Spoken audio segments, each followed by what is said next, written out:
I welcome you, Solicitor General Kagan.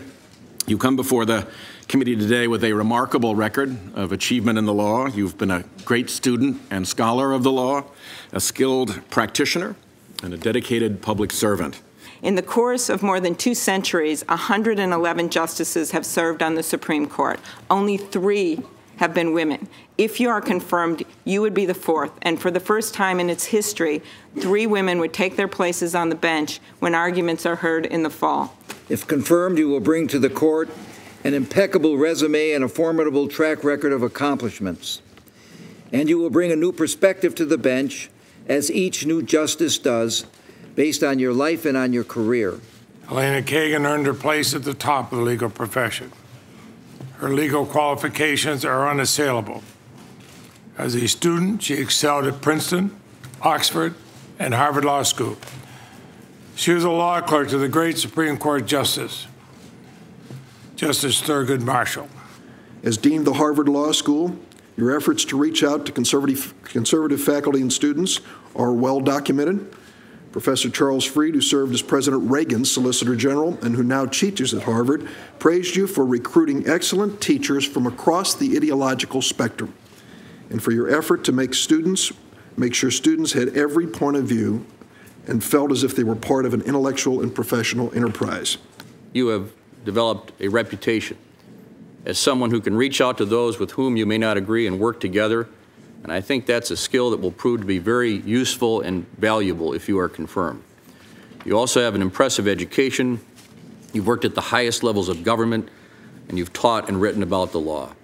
I have no doubt that you understand our system of government and the roles of the 3 branches. The biggest criticism I've seen out there is that you've never been a judge. Frankly, I find this refreshing. The Roberts Court is the first Supreme Court in history to be comprised entirely of former federal courts of appeals judges. While prior judicial experience can be valuable, the court should have a broader range of perspectives than just be gleaned from the appellate branch.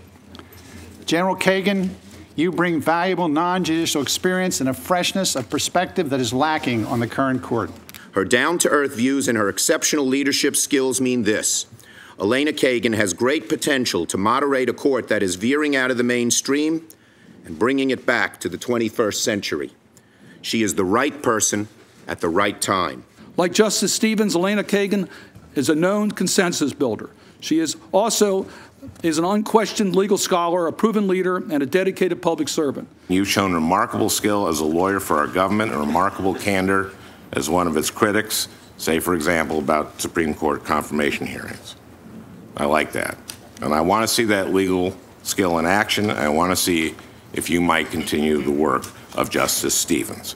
I, for one, would like to see someone who thinks very deeply about the consequences that legal choices and legal decisions have on real people. Solicitor General Kagan, the floor is yours. Thank you very much, Mr. Chairman, Senator Sessions, and members of the committee. I will make no pledges this week other than this one: that if confirmed, I will remember and abide by all these lessons. I will listen hard to every party before the court and to each of my colleagues.